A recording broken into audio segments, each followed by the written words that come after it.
You're listening to The Next Chapter is Hers, a podcast about healing, growth, and becoming the main character of your life. We are your hosts, Hannah and Heather, sisters, storytellers, and your weekly hype women. Welcome back, main characters.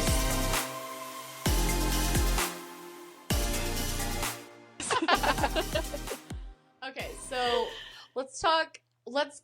let's do the trigger warning because I feel like this is definitely a time where we need to talk about the scary parts of dating. Because I agree. It is so important to realize you can't trust even the people that you think you can. Yep. Even the people you spend lots of time with, you can't. So this needs to be the trigger warning. Trigger warning. If you've not listened to Bethany's first episode, which is titled The Chapter Where Bethany Talks Sex. Bethany does not stop talking. Bethany yapping literally for an hour. Go and listen to that episode first. This episode is going to start off hot and heavy. It is going to be a trigger warning. As you've heard previously, we get deep and we dive into some very emotional topics. So if you have not listened to episode previously to this, we suggest that you pause, take a second, move forward at your own pace. Starting now. Okay, so I was raped a few months ago, and it was by someone that I hung out with and smoked with all the time. Never anything sexual, ever. We went on a date. It didn't work out. Like, it just didn't work out romantically, but our friendship was so good, and neither of us ever talked about being sexual romantic. It just happened. I think we were just so stoned and into the movie, the rom-com we were watching, that it was there. I wanted it at first. I was okay with it. And then I wasn't. I saw his face and it was like everything changed. Like, he turned into a monster. Like, I had no idea who this person was. And I was just like, I'm done. I'm good. Like, I don't want to do this anymore. Like, I was just like spiraling because I'm like trying to push this guy off me. I'm saying no. I thought he was my friend. He doesn't look like my friend. So I'm like, who is this person that like just morphed into? And I was pushing and saying no. And eventually I just laid there because you just put up such a fight that you're like, it's got to end eventually. He wasn't hard. So he's just brushing himself against me. So I had like brush burns for so long. It was so like, what was his goal? I have no fucking idea what his goal was at all. And then I shit you not, as soon as he's done, right? Like the last push, like finally got him off. You don't even realize how strong these people are, by the way. Yeah. He looks like a scrawny motherfucker. He was, even with my adrenaline and my heart beating as fast and as strong as I am, my dad has always taught me how to fight. I couldn't fight him. I'd never felt so stuck. Like I made a post today and I was like, you watch it on TV and you're like, I would do this, I would do that, because you think you can. And then you're in that moment and you're like, holy, how is this happening to me? Your body shuts down. Your body brain just like goes shut, into and protecting you're mode. using my body hurt for like 2 weeks. I was so sore. I had never like used half the muscles I'd ever used before. I'm using my feet. And this guy was like, he's a little taller than me. That was like the main reason I didn't want to date him, because I was like, you lied about your height. Lying about your height is lying in general gives me the ick, you know? So I was fine being friends with someone like that, whatever. But as soon as it stopped, like as soon as he was done, his face came back. And he's like, yeah, let's smoke. And I'm like, okay, yeah, because I didn't know who he was anymore. And I was so scared because I was like, what if he thinks something's wrong and he does something to me?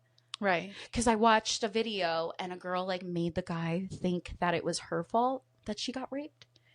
And he like ended up like, it like switched around. And I thought of this and was like, okay, I'll just play it cool. If you play it cool, they're not going to, so I was like in a blur, but he was talking, whatever. We were smoking. And then I was like, I really have to go. He's like, okay, walks me to my car, kisses me, hugs me. He's like, let me know when you get home safe, blah, blah, blah, blah. I got in my car and I like drove down the street and I just stopped breathing and I just sat there. Cause like I didn't know it was rape because he wasn't mean. He didn't rape me in an alley like you see on TV. He didn't. I wanted it. So it was my fault. So that's all I kept telling myself. It's my fault. It's my fault. I texted my girlfriend, Ashley, and I was like, I have to tell you something because I don't know if it's my fault. She's like, no, that's not your fault. No means no. Something I've learned, no means no. It doesn't fucking matter if you're in the middle of having the most amazing sex of your life and it's the most passionate.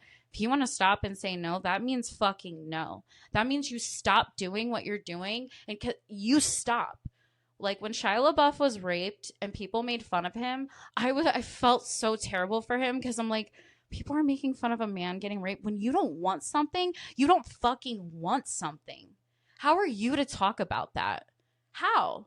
And it's like for months afterwards, like I had some health issues because I was so stressed out because I just kept blaming myself. Even when I knew it wasn't my fault, I was just like, why did you do that? But like I didn't go there thinking I was going to sleep with someone, you know? And then I was so fucked up. I kept going to the gynecologist for STD screenings because I was like, something's going to pop up. She literally called me like 2 weeks ago and was like, you need to relax. Like you need to go on anxiety medicine. Nothing is going to pop up. Like as much as I'm healed, I am like my body is my fucking temple. It means everything to me. And someone took that away from me. It was no longer my body for months. I had anal fissures because I was so stressed out from it. And my aunt had just died. And I put down 2 of my dogs. So like I had all these things going on. I gave myself anal fissures for 4 months. I was in and out of the hospital. Like someone had mentioned today, you know, I would never know. I was like MIA at this time because you would have saw it on my face. I wasn't eating. I wasn't sleeping. I was just devastated that I ever was weak enough to let this happen to me. And then I called a helpline. They helped a lot. I'm like in the middle of looking for a new therapist. So I didn't even have a therapist. And when I got raped, my mom was in Pennsylvania. So I had to like open up to my dad and my ex because my ex heard me tell my dad. So it's like I had to open up to someone I didn't even want to. You know, I love my dad, but like it's not the same as your mom, you know. So it was really hard, but I knew I wasn't going to let that shit define me. I knew that I needed to do everything to get me back because I had 3 little boys that looked up to me and I wasn't going to wallow in self-pity because someone's a fucking asshole and doesn't know what no means.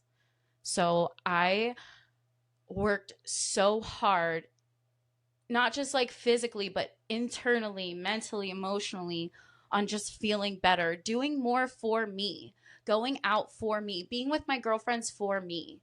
And now, like, more recently that I felt like my body is like finally mine again, I can't even describe how powerful it truly feels. Because yeah, you took it away for a couple months. I will give you that.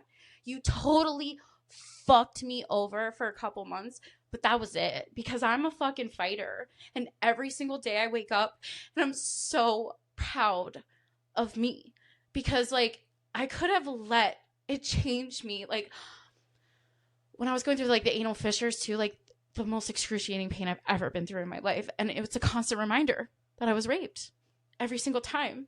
And, you know, I had to go to the doctor and they had to look at my ass and they saw all of the brush burns. So I had to relive it all over again and tell them what happened. You know, it's like that I went to the gyno and it was a month later and I still had the brush burns. I had to live with what this guy did to me, but I never let it define me because it wasn't my fault. No matter how many times I felt like it was my fault, I always reminded myself that's not my fault. That's why I got my tattoo that says mine in my handwriting because it's my body. It is my body. And it will always be in my body. And no one will ever take that power from me ever again. I will never allow it. And I want anyone that's ever been through it to know that, like, I will be your voice if you're scared because I will never give up on you and you will fight through this because one day I just woke up and I was just powerful.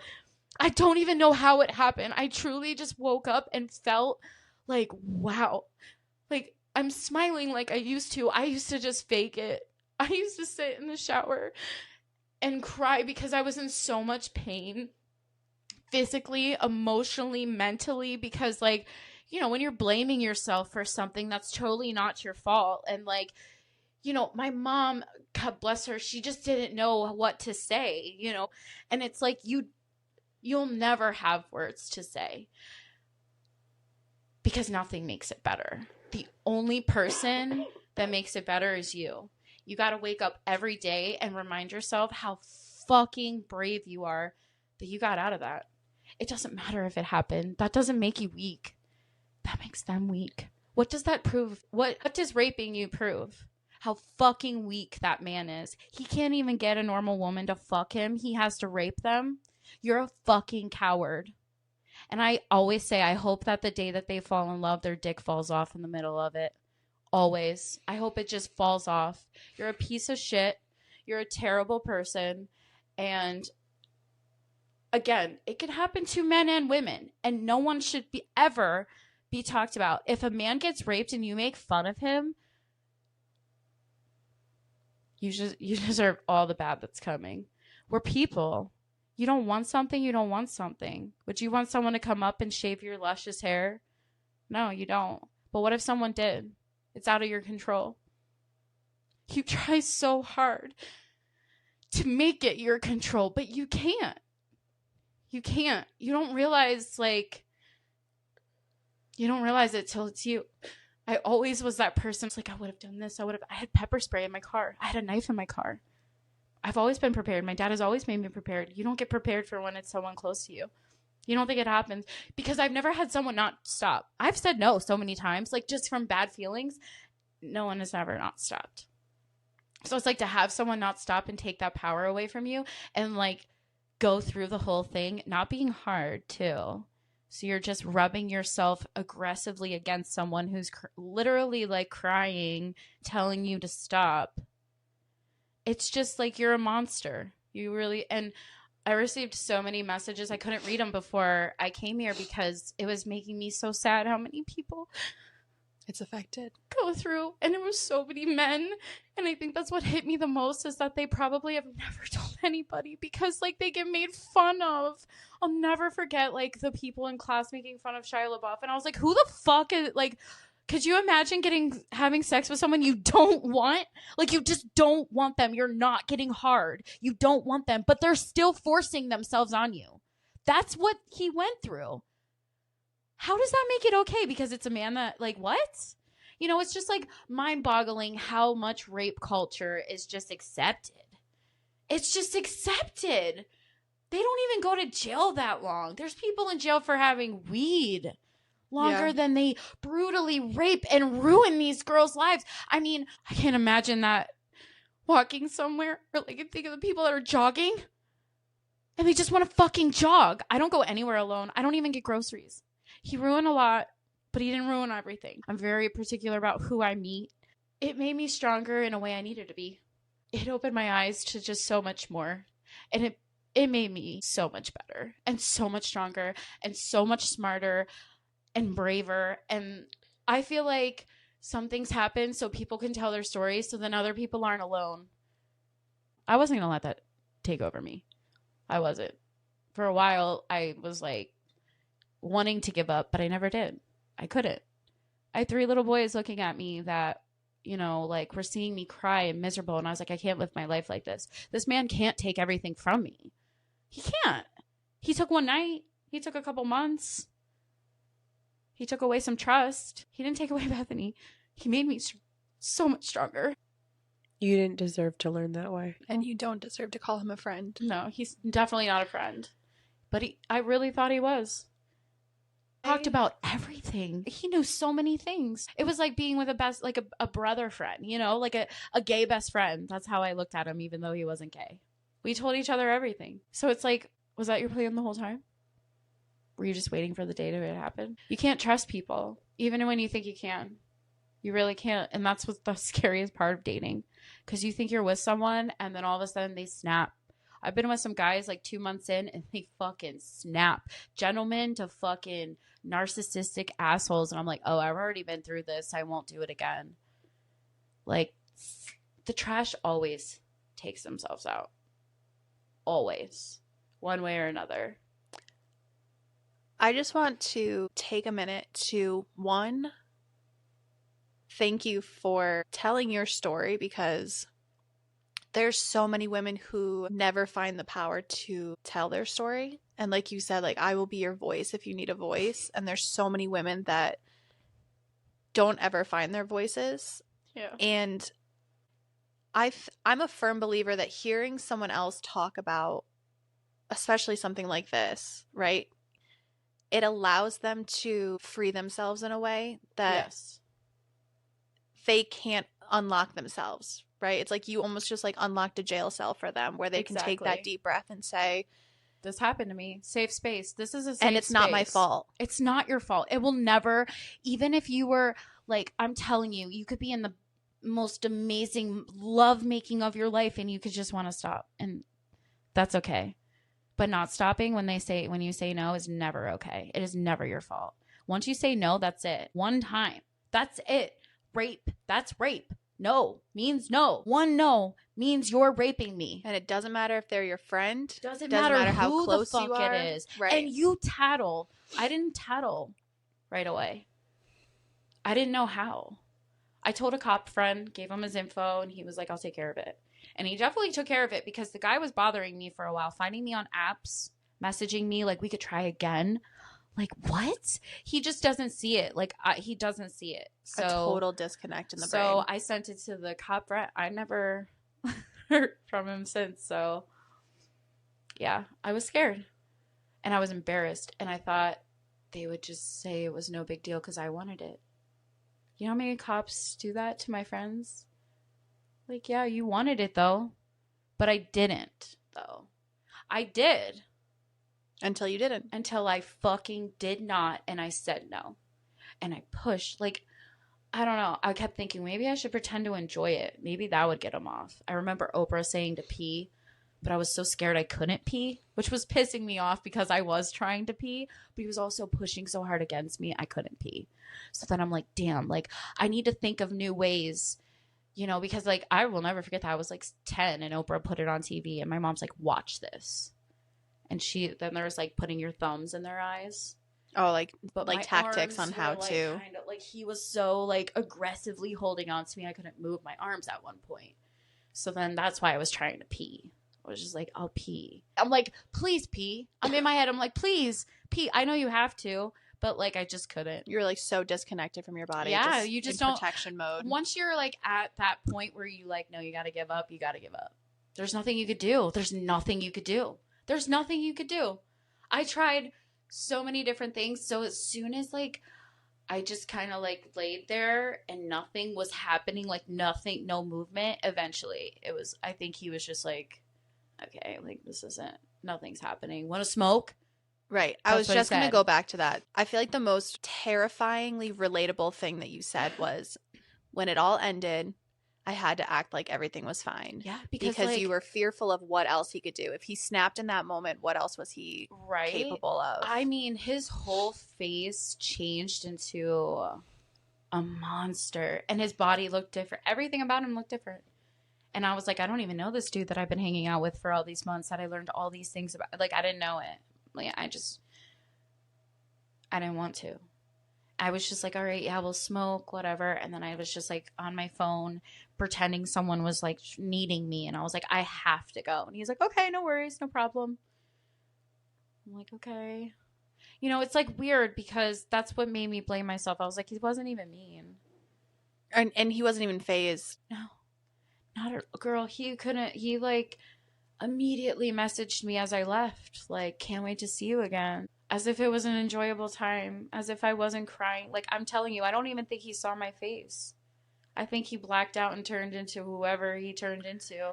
Yeah. And it changed me. Like, at first it didn't change me for the better, but it does now. I'm way more cautious. I'm way more everything. My body just means so much more to me. Like, having someone take that from you makes you realize how much you are so fucking mean to your body. You're just, you know, my body gave me 3 babies that, like, I'm not even supposed to have, and I'm so mean to her. It's literally, like, not a big deal that my belly sags. Why do I make her feel bad? And then, like, once you get raped, you're like, I just want to go back and, like, feel and, like, tell her I'm so sorry I ever said that, because this feeling is a feeling I would never wish on anyone. You don't feel like you anymore. You know, like, you don't feel like I didn't feel like Bethany. I didn't feel like a mom. I didn't want my kids to touch me. I felt so gross. I was like, this is the grossest. Like, you can't take enough showers. You can't get tested enough. You never not feel gross until you finally don't. Like, it just happens. You keep healing. You keep, like, don't ever stop talking about it to someone. No matter who it is, you talk about it. You talk about it until you can't fucking take it anymore, because you gotta let it out, because you can't dream about it. You can't drive in the car and daydream about it. You can't let it. You can't wallow in that self-pity. You can't do it. You can't let them win. That's what they want. They want to be in the control. You were. I will give you that. Congratulations. You were in control for a little bit, whatever. But who's in control now? It's my fucking body. It's my body. I have never been so strong as I am now. I love me the most that I've ever loved me now. I'm not like just a survivor. I'm a fucking fighter. I fight every single day for myself. For my kids. Not just for me, because I want my little boys to look up and they're going to John Wick him. They're going to John Wick him. Have you ever seen John Wick? Yeah. They're going to John Wick him. I know it, and I'll tell you. You're like, I'm raising 3 assassins now. 3 secret. I do call Blake my secret assassin, but like 3 secret assassins, John Wick. Yeah, but you don't fuck with mommy. I'm honestly, genuinely the nicest person. I grew up with dirty people. I grew up with smelly people. I love everybody. And that's why when I like get hate from people like I don't even know, they have no goddamn idea what I have been dealing with the last few months. Be fucking nice. No one would know. I would never let anyone. I barely told any of my friends. I've had so many people text me today like, why didn't you tell me? I didn't want to be a burden to anybody's life. You know what I mean? Like, I don't want to put that type of negativity on anybody because it's huge. Finding out your friend got raped is it's the worst feeling. It's the worst feeling, And like, after telling some people and then they started admitting to me that they were raped, I'm like, this is way too common. Yeah, because you posted on your social media page today. Yeah. Today, right? Yeah. And the reason I did it was because I got the tattoo and I was like, my friend Elena went through the same thing and she actually she put it into her skin. Like, I reached out to her because she had literally carved it into her body. And I was like, girl, like, I want that. Like, this is mine. I get why you wrote it. And she was like the nicest ever. She's just such a beautiful person inside and out. And it's beautiful. You gotta go look at the post. And I was like, wow, that's inspirational. I want mine. I want that on me because it is mine. This is my body. For a while, it wasn't. It didn't feel like mine. I was like outer body, but it's mine. It's 100% mine. It will always be mine. And I won't ever let anyone make me feel the way I felt those months ever again. It will never happen. You're fucking powerful. I want to be a voice for people that don't have one. Because, like my middle son isn't very vocal, so I'm his voice and I'm so proud of it. Like, I'm so proud to be their voice. And like, I want to be a woman's voice. I want to make people feel good. That's why I always go out of my way to like just compliment someone, make someone feel good because they could have got raped yesterday.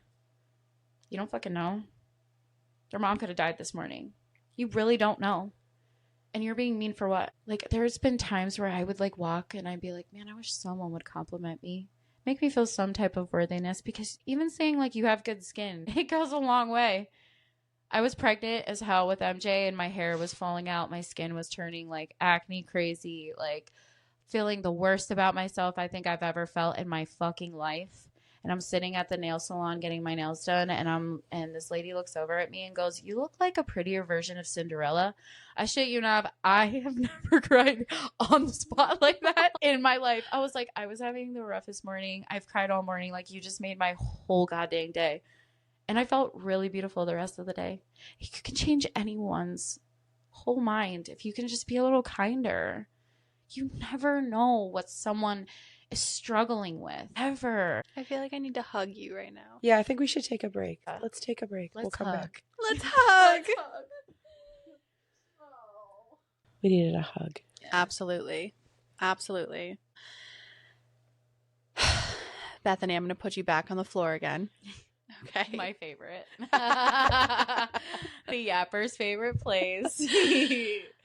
I want to know how you were able to find your voice in this, how you were able to be so strong about putting this out there. You posted publicly on your page and you've got an enormous amount of love pouring into you and other people and other survivors who have come forward to you. Yeah.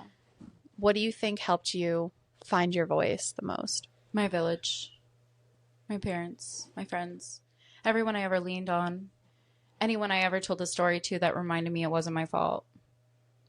You have to have a voice. Even if it's not to the police, tell your mom. Tell your dad. Tell your best friend. You have to tell someone, because keeping that inside, like, for a while I wasn't saying anything because I almost felt like it was a burden to constantly bring it up. But, like, it's never a burden. It feels so good to let it go. And every single time I would, like, talk about it, or it was, like, talked about in person, my friends would be like, you look like you lost 50 pounds. Because it's, like, The relief coming off the of you. relief and, like, just being reassured that it wasn't my fault. Like, my mom kept telling me, she was like, this will never define you because you're not letting it take over your life. But you forget that in the moment because you wake up some days and you're like, I can't believe that I allowed that to happen. But I didn't. That's the thing, you know, like, that's the hardest part about being raped. So you didn't let it happen, but you feel so guilty because you almost feel like you could have stopped. But, like, I'm telling you, nothing would have stopped. They don't stop. You could be doing anything and they just don't stop. And for a really long time, I blamed myself, and my mom was my voice to remind me how strong I was every time. I called a help hotline because I didn't have a therapist, and they were like the best thing ever. They talked to me forever, gave me so many resources. Like, I never thought that'd be me. I always posted about the hotline every year. I never thought that I'd have to post it because I needed it. And I needed it so bad. Because even when you have that village, you almost need to tell someone that doesn't know anything about you. So they're just there, and they make you feel powerful. Those people really know exactly what to say to just remind you that no is no. I think the lady I was talking to probably said that 1 trillion times, which is why I'm going to keep saying it. Because even if yes was yes in the beginning, you said no. I said no. No means stop. It means don't keep fucking going. That's not my fault. Some things are just so out of your control that, like, that's why before, when I said I was thankful it happened, I'm not thankful it happened. I'm thankful because I was being a fucking careless idiot, trusting someone I really truly didn't know like I thought I did. I was just trusting men like it was no big deal because they acted like they were my friend. It totally changed me for the better, and I'm thankful for that because, God, what could have happened if I went to the wrong guy's house or even went on a date with someone and they were trying to, like, it's happened many times. They kiss me goodbye and they're like trying to get me to go with them. And I'm like, no, what if that one time they never stopped? Or worse. Or worse. Like, anything could happen. I went into this dude's house and just, like, hung out with him carelessly. Like, you need to think. You don't just go to someone's house. You don't put trust in someone you don't fucking know. You guys went on a date. He wants to date you. He likely wants to fuck you. Remember that. Not all men, but most men have that in the back of their minds. And unfortunately, that's what seems like this guy had. Someone who I genuinely thought was my friend. But he was not my fucking friend. He's a rapist. He's a fucking rapist. That's what he is. And you need to remember that when you date, because anyone could be a rapist. Anyone. Your family, your best friend, people aren't going to tell you they rape people. People aren't going to brag that the woman was out conscious or the man kept saying no. People aren't going to brag about that. They'll brag about how good the pussy was. They'll brag about everything else. They won't tell you that you were laying there flat, crying, begging them to get off. They won't tell you that you were doing everything in your power to make it just stop. They don't tell people that. And that's what you need to remember. No man is going to be like, yeah, the last girl, I raped her on the second date, blah, blah, blah. No man is going to tell you that. No man is going to tell you that. So you need to be cautious. You need to, as a woman, as a man, you need to be protected. I had pepper spray and a knife in my car. I didn't think I needed it. Now I keep one in my, my wallet. Like, you just never know. You truly don't. And it made me smarter in dating. I take so much more time to really get to know someone. I enjoy people's company. And when I can feel when a person's right, like, I should have known because I had gotten some weird vibes, but like, I just ignored them. I was like, he's a friend who cares about these weird vibes. You know what I mean? When I have good vibes about someone, they're genuine. I can feel it. I can feel when people are people. But dude, played me. So when I was dating, I went on a date with a guy after talking to him for months. During those little conversations, he was like an earlier on date. And just as you said, I saw red flags and I kind of ignored them. Yeah. Right? A little tall drink of water and you're like, oh, I could put up with that red flag. Right? Yeah. At the end of the day, he was definitely forceful when it came to like the goodbye kiss, right? Like you said, wanting to take you home, wanting to progress things. And I went into that like freeze moment where I was like, okay, like I'll just finish making out and like I'm going to get in my car and leave. The following week on the Are We Dating the Same Man Facebook page, he was posted and he ended up raping a girl. And I saw this and like my whole, oh my gosh, my like throat closed, my stomach dropped, and I was like, that could have been me. Yeah. But on that date, I saw those red flags and I was like, it's not worth it. Yeah, 100%. And I literally just gave myself like goosebumps because you need to trust yourself. You need to trust your gut. Yeah. And whenever I talk to anybody about dating, it's always don't push the red flags away. See them, acknowledge them. I fucking had to write them down in a note. Yeah. So that I didn't gaslight myself later. Like I had to physically write down what I liked and what I did not like about the men I was going on dates with. Yeah.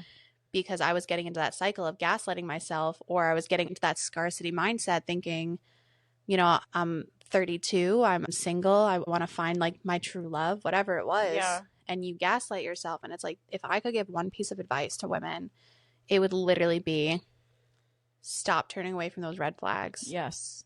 Write them down so you literally visualize them every day. I have notes on my phone of the men that I had gone on dates with. Yep. With their pros and cons, their red flags and their green flags. And it was like once they hit 3 red flags, they were out. Yep. Like third strike, you're out. And that is probably the most powerful advice that I could give, is just to trust your intuition. Yes. Listen to your gut. Write that fucking shit down. Write that shit. Because you forget. You too. do. Like, yeah. Mashed potato brain mama over here. I forget everything. So, like, I'll go in the bathroom and, like, sometimes I'll voice note it. Like, or I'll text a friend and I'm like, yeah, this is happening. I don't like this. I don't like. Even that hangman joke that people say, right? Like, put their name in your phone and every time they give you a red flag, take a letter off. Like anything that you need to visualize that this person is not good for you. Yeah. If his name is Kevin and all you got left is K-E, he's not worth knowing anymore. It. Yeah. And listen to yourself and set that intention and be truthful with yourself right off the rip. I'm no longer accepting this behavior. Yeah. I'm worthy of so much more. You also have to remember, if you're accepting this behavior, like, you're allowing them to continue to do this after. Right. Like, they're going to do it to the next person too. Right. That's why I get so many dirty messages, because one girl allowed it. Right. One girl allowed it, and now they all think they can eat gushers off my pussy. Oh my God. If you didn't hear episode 1, go back and listen to that. You'll like it. What is one thing of advice that you would love to offer up to women listening right now? Don't be afraid to speak up about anything. Sex, relationships, work, anything. Nothing. Don't hold back. What's going to happen? You ask for a raise, they don't give you one. But you asked. Don't hold back. You know, like, for a while, I felt like my voice wasn't being heard. But if you keep speaking, someone will hear. And it's the right people. The right people always find what they need to hear. You know what I mean? Yeah. Like, stop being so hard on yourself and just Get louder. get so much louder. Like, just be your voice, you know? Like, it was one thing when I was my own voice, but, like, now that I'm my boy's voice, it's like, I don't ever want to, I am the biggest yapper ever anyways, but, like, I want my voice heard everywhere about everything. It's so important to be your number one fan. That's what's most important, especially with dating. You have to remember that, like, your husband would never, number one, your husband would never. That's what I remind myself. Yeah. If something bad happened, I'm just like, that's not my husband. Yeah. You know? My like, husband would never treat me this way. Exactly. My husband would never. Exactly. Okay, so, like, Yeah. you know. That's not the husband I want in the future. Exactly. Like, you don't ever settle. Don't just be you. Open the fuck up. Like, be the most weird, obnoxious, loudest one in the room. Who cares? You could die tomorrow, and then you're going to be pissed. You're up in heaven, and you were quiet. Like, when you could have been so loud, you know? Time to be the main character, bitches. At Take all up times. space. You know, like, right now, I think I'm the hottest I've ever been. And I'm, like, using it as main character energy. Like, this is just, like, so much fun. And I love having a voice. I love telling a dude he's not doing a good job. You know what I mean? Like, not even as something bad, but, like, we're helping each other. Yeah. Have a voice. Yeah. Because you just never know. You know? And also, don't ever fuck up your coffee for a diet. Like, if I died tomorrow and I knew that I fucked up my coffee for a diet, By getting like a cheap low-calorie like coffee. a low You're like calorie, splurge no on the sugar. coffee. No. Don't ever fuck up your coffee for a diet. And you know what? Yell at that barista. I'm just kidding. Don't yell at the barista. No, yell at the barista if they tell you need skim milk. You need full percent. As Napoleon said, you will never just need 1% because you think you're fat. Oh my God. Napoleon Dynamite. He was like, you drinking 1% because you Yeah, I think you're remember fat?" that. No, baby, you're not fat. Put it in your milk. Put I it in do your mouth. use sugar-free creamer. I feel that is a balance. It's But still yeah, those- tasty, The though. powerful advice from So Bethany. literally, use your voice and don't fuck up your coffee. Because, like, you fuck up your coffee, your whole goddamn day is so bad. Yep. And then where's your voice? Yelling at everything, you know? So don't fuck up your coffee and use your voice. Use your fucking voice for anything. Yeah. Anything. We need shirts that Speak say get up. louder. Get louder. Like, be your number one fan. Yeah. I feel like people hate when I post so many pictures of, like, my ass boudoir or whatever, but, like, I don't give a fuck. Like, I do it for me. I do it for the girls that, like, message me and they're like, I'm going to do it now. That. I do it for the girls. I do it for the girls. Period blank. Like, I do it so my belly hangs low. It wobble to the flow. We could tie it in a knot. We could tie it in a bow. And I still got it naked as fuck for your sister. She's like, oh, we don't have to get naked. I said, yes, the fuck we do. That's right. You have shot with all the sisters now. All the sisters. I'm a hoe for the sisters, if you can't tell. Like, shoot. Hey, nothing shoots like a Colt. I'm That's just what I'm saying. saying. And they're all, like, so different too. Like, you're similar but different. You're all just, like, your own people. It's so sick. But yeah, I don't give a fuck. Like, am I gonna have surgery tomorrow? No. Am I gonna have surgery, like, next year? Most likely not. What am I gonna do?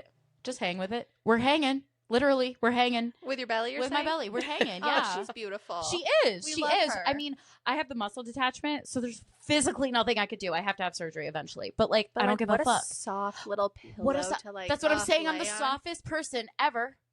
Like, this belly, my kids love to lay on it. Mm. MJ, oh my God, but listen to this. He comes up to me, looks me dead in my soul. He hits my belly. He goes, you going to the gym? I was like, yeah, why? He goes, good. Looked me dead in my soul, and I was like, okay, thank you. I was like, wow, way to humble me. I'm fat. Oh my God. He just loves the pudginess of my belly. He loves to play with it. But he tells me all the time, he's like, you skinny. And I'm like, thank you, baby. You're my number one favorite. Oh my God. Favorite. I feel bad because he's the one that could talk, but favorite. So, Bethany, what is one way that our listeners can honor their body today, that they can reclaim their power, that they can speak their voice into this world a little bit more? You already know. Book a boudoir shoot. Book a fucking, like, even if you can afford a boudoir shoot, get some lingerie, get a mirror, and take some selfie pictures. Honestly, do anything you can to make yourself feel better. If planting plants makes you feel better, plant more. If you love going to Target and getting everything in the clearance rack, fucking do it. If you like getting your teeth cleaned by the dentist, go on with your bad self. Anything that makes you feel like you, do it. You know what I mean? Like, I go to the gym because I enjoy it. I go to the sauna because I enjoy it. Am I a gym bitch? Hell no. Not even a little bit. I go and do the least that I possibly can, and then I sweat in the sauna, and I'm like, you are a goddess. But I wouldn't sweat that bad. You know what I mean? Like, it's a mind freak. But, like, you got to do for you. I go out with my girlfriends a lot more. That's been the most important part of this whole thing are my girlfriends. Like, finding people that are there. They'll listen to your story over and over again. You know, like, my girlfriend saved my life. Yeah, like, they just are there to lift you up when you're feeling down. And, like, I love being a hype man, so I'm always like, come to me, I'll tell you why you're, like, amazing I will literally tell you in 82 ways, and I could come up with it in 5 minutes. Like, I love you. I love my people. I want my people to feel good. That's just the way I am. That's just the way it should be. You know, girlhood should just be all about loving each other and, like, wanting to lift each other up. You know, like, we literally bring souls into this world. Yeah. Like, we need to fucking be, I mean, who run the world? Girls. I love it. There'd be no one without a woman. You bring It's a an feminine actual, phenomenon. literally bring a soul into this world, you know? So just do everything for you and do it out of love. Do it out of love. Do it out. Don't look in the mirror and start picking yourself apart. Instead, just tell what you love. That's what I've been doing. Like, when I wake up and I'm like, oh, God damn. And then I'm like, you know, it's like in Mean Girls where, like, my breath tastes like, you know, I'm like the opposite. I'm like, all right, well, my breath might taste bad, but these teeth still look good, you know? Or, like, my hair looks crazy, but my bangs look good. Or, like, okay, I may be feeling a little fluffy today, but I know I'm not. Like, you just have to, like, basically talk yourself off of a ledge constantly. It's important, you know, like, you got to be your number one best friend. When you go home and you listen to this podcast, I want you to listen to Terry's episode. You are going to fall in love with her. Great. She's only going to make your voice louder and prouder and, like, I love it. Even better. Yeah. So that's your homework tonight. Everyone at home, your homework today is to find one way that you can honor your body and worship her and make her feel good. And take the picture. We've said that before in the past. I'm telling you, booking the boudoir shoot. I won a boudoir shoot. I won Amber Jones's boudoir shoot. It changed everything for my life. Yeah. She asked me to model when I was pregnant. I paid for your boudoir shoots because I fucking love how when I left that first time, I don't think I stopped smiling for like a week. And I was almost like 300 pounds. I was like really postpartum, heavy, uncomfortable, and I am still so obsessed with those pictures. Oh my God, you're fucking gorgeous. Like, always obsessed. And I'm every like, time. oh my gosh. That was 2022, the first shoot. I was like, oh my gosh. And then this last one, I was like, whoa. Bridgerton, we like took that over. We had a little tea Like, party. I worked with you, paid for you. But no, insert it's photo. Like, but no, like, totally worth every penny. It's literally life changing. I will never forget the first time, like, when Amber showed me, and I'd never been like that. I had just lost weight to become a mom, so like I didn't care about anything else, and I had surgery, so I was like big and uncomfortable. Like, there's no feeling like seeing yourself like naked and feeling sexy for the first time ever. And you won't feel that like you do in a boudoir shoot because it's the people too. Like, Yeah. yeah. Oh my God. Do it. Do it for you. You don't ever have to even show anyone. No. I got my boudoir picture in my office that my girl Tina took of me. Tina Like, Mierlu. It's your Yeah. It's cool to be your number one fan. Don't let anyone make you feel like it's a cocky, conceited. Fuck no. Why would I not want to celebrate the body I've had for 33 fucking years? That has protected you, that has Protected taken me. you on trips, that has, given me 3 children I wasn't supposed to have. hell, I'm thankful my body is still able to get me from like point A to Point point A B. to point B, bro. I get out of the car and I'm like, whoa, you know, like, just be your number one fan. Be proud no matter what it is. Even if you're the fucking weirdest person alive. I love that. Weird people are the best. You know? Like, I'm not a normal gal. If you couldn't tell, but... That's why we love you. Your weird matches my weird. That's what I'm saying. Match my freak, baby. We're here. Like, so yeah. It's like, you need to be your you could be married forever. You still need to be your number one best friend. Because you have you. You're not laying in bed in your husband's skin. You know? I wish I You're could. not? No, I want to be inside of mine. I but love like, him. you're not. You're in your skin. So why not fucking love it? Yeah. If you love his skin so much, if you love Harlow so much, why wouldn't you love yours? I know. Exactly. That's what I always look at my boys. I'm like, if I love them so much and they literally are me, why would I not love me? You forget that as a mom, though, that you made these little people that are so perfect because you like forget that you're part of their perfection. You're like, no, I don't know where they came from, but like, no, they came from you. Especially your daughter. Are you kidding me? She's like the perfect mixture of you and your husband. I was like, oh, she looks just like mommy. And then I saw your husband and I was like, what the Copy perfect paste. Copy paste. Perfect. And she's such a sweet baby. I know. So anytime you feel sad, just remember, look at the perfection you made. That's you. That's you as a little girl.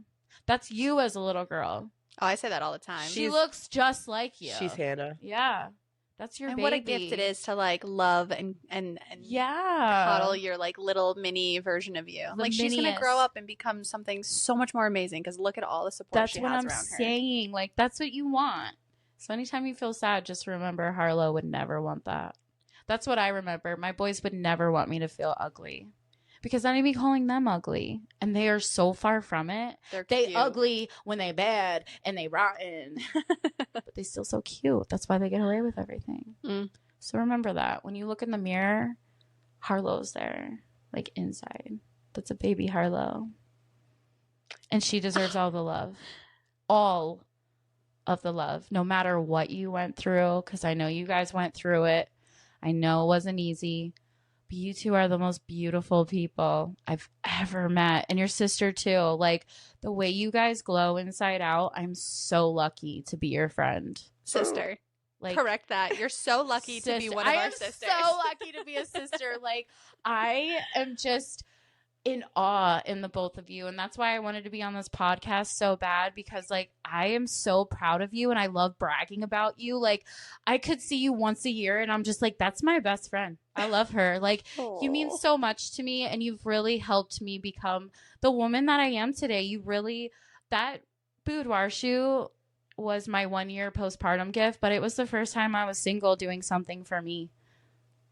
And you really like, I went home and I felt saved after our conversation.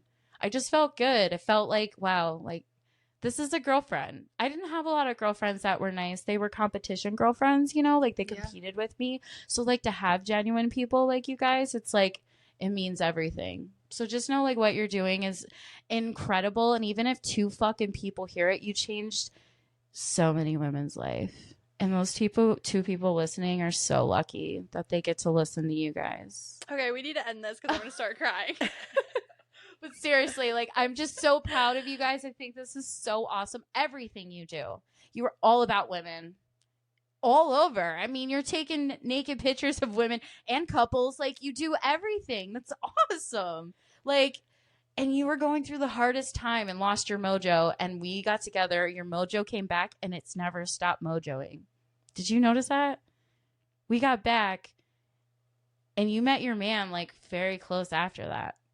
Yeah, we had a nice little discussion in my fake hot tub. Yeah, literally, we talked forever about it, and then it was literally after your boudoir session. We were just like, "Do you want to just hang out? Want to go in the pool?" And we did. And yeah, then you found your man not that long ago, and you were like, "I am so excited! Like, I know I have love, and look at it. You give me hope. You give me hope, you old ass lady over there, married for fucking ever. Are you kidding me? You and your husband are so cute." You're cute, husband. You're so cute. And you're cute, too. They're good people. Well, we needed you on this because I said to Heather, there's so many amazing women that I've worked with over the years that I've been able to photograph. Like, I need everybody to have and hold on to these conversations I've had with these women. Yeah. Like, I literally was on the phone talking to her for like 20 minutes. It's like our very first Instagram post. Yeah. Was literally me on the phone for like an hour telling her, like, I have such amazing conversations with my clients. I need them to be heard on the podcast. Yeah. I need, like, people need to see what I'm seeing every day and how amazing these people are that I'm working with, because, I mean, I've lost hope with humanity a long time ago, but every time I go to work and every time I'm empowering someone and I'm taking pictures of them, I fall in love with them and their stories. Yeah. And it truly is, like, that's why you're here. Like, Yeah. you are here because you were one of those people that changed my life. And I was like, fuck. She just gave me so much power by just talking so openly about sex and dating when I was already in that, like, mindset. And I will was never like, forget you and Taylor's face. She was like, yeah, I know. This bitch is just talking about fucking. And I'm like, yeah, baby, we're here for that. Like, yeah. Sit down. Okay, we're going to have the condom talk right now. Like, I don't give a fuck. Like, that's the kind of girlfriend I am. I'm just so open. And, like, I was telling one of my girls, like, my friends send pictures of their coochie and they're like, what is this? And I'm like, all right, Dr. Bethany. Like, I'm up there. Like, I'm a safe space for a reason. Yeah. I want to be, you know, it's what I want to be. But you're a safe space. Like, the fact that people can open up to you, that's a safe space. That's what makes people open up to you. And having this, like, I think you're going to change so much because people want to open up. We're changing lives. You are. Yeah. We've already had people come forward and say how much it's changed their lives just listening to a couple of our episodes. So I think it's something we're continuing on strong. And yeah, I can't wait. We've got more episodes coming, main characters. Yes. This ain't it, but this is the end. Yes. Bye. Until next time. See you guys later. A quick blessing before we go. May your mirror be kind, your coffee be strong, and your confidence slightly delusional. You are the main character, the muse, and the movement. We'll see you next chapter, babe.